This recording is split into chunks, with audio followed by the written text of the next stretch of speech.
Bom, em relação assim, à prevenção do câncer de intestino, então qualquer paciente acima dos 45 anos, ele já tem que procurar um médico para ser solicitado esse exame, né? Não necessariamente precisa ser o proctologista, às vezes pode ser solicitado por um médico clínico, que é um exame de rastreio mesmo. E aí, na preparação para a colonoscopia, se for uma pessoa assintomática, nunca sentiu nada, o intestino funciona super bem, acima dos 45 anos, ela já tem que começar a preparar para fazer esse exame. E aí, como que a gente prepara? Né? A gente vai pedir primeiro alguns exames de sangue, vai passar pela avaliação do anestesista, se tiver algum outro problema de saúde, às vezes precisa passar por uma avaliação do cardiologista também, tudo preparando esse paciente para ter uma sedação ali segura. Então, antes do exame, a gente vai orientar a alimentação certinha, tem a mudança ali no... O preparo ele começa mais ou menos um dia antes do exame. Às vezes o preparo é individualizado, então se for muito idoso, às vezes vai precisar ficar internado, ou se tiver alergia a algum dos medicamentos, ou intolerância, a gente vai modificando o preparo de acordo com o paciente também. Mas o preparo ele começa um dia antes do preparo da colonoscopia, com mudança ali na alimentação.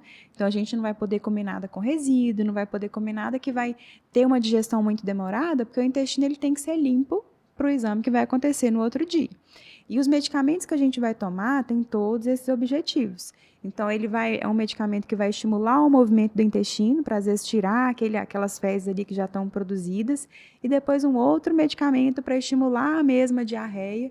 E o final do preparo tem que ser como se fosse um guaraná. É uma aguinha amarela mesmo, sem resíduo nenhum, que se tiver algum resíduo lá dentro, a gente não consegue enxergar. Às vezes o paciente, pode ter até acontecido isso com alguém, né, que foi fazer a colonoscopia e o preparo estava ruim.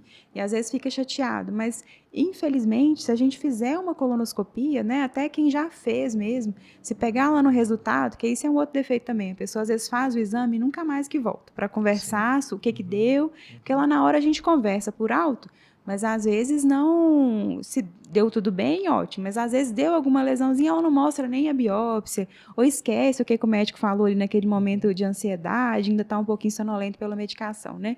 Então tem que ter o resultado e voltar.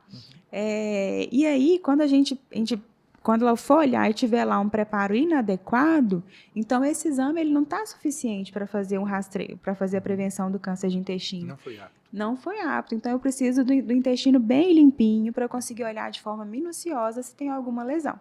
Então aí no dia o paciente já vai de jejum para a clínica, né, no horário que definiu também com o médico.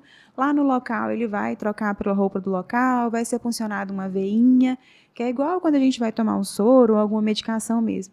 E ali ele vai dormir, né? O exame tem mais ou menos uma duração de 30, 40 minutos.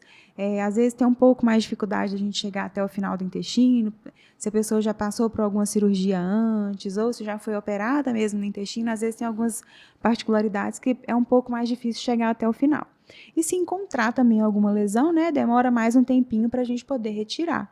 Então, dependendo do tipo de lesão, a gente tem que fazer alguns procedimentos. A lesão ela pode ser planinha, crescer para os lados, ela pode crescer como se fosse um couve-flor mesmo, aquela cabecinha, e a gente conseguir tirar, ou ser igual um carocinho, também é mais facinho. Então, vai variar as lesões e a dificuldade também da gente remover. E isso também demora com o tempo. E logo depois do exame, ela vai poder se alimentar normalmente, vai seguir a vida dela normal. A gente só não orienta a dirigir no mesmo dia, porque foi sedado, né? Vai estar com a tensão diminuída. E não trabalhar nesse dia para recuperar mesmo, né? Melhorar a hidratação, porque acaba desidratando. Tem mesmo esse desconforto de, às vezes, ficar nauseado pelo volume de líquido que tem que tomar da medicação. Hoje em dia, a gente já consegue trocar por outras que não precisam, às vezes, colocar tanto volume de medicação para o paciente ingerir, que é realmente difícil. Mas ele tem aquele dia ali para se recuperar e segue a vida normal.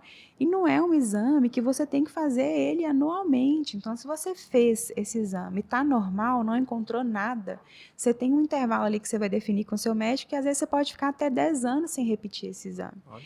Se encontrou algum pólipo, vai depender da sua biópsia, do tamanho do pólipo, da quantidade de pólipos que foram encontrados, para você definir com o médico o intervalo de você fazer.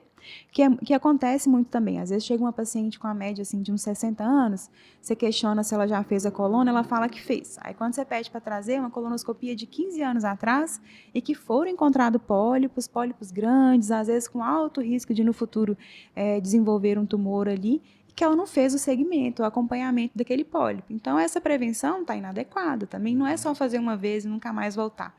Você tem que conversar com o seu médico e ele estabelecer. Eu gosto até de escrever mesmo na capinha do exame, para o paciente não esquecer que aquele intervalo ele tem que passar por esse processo de novo.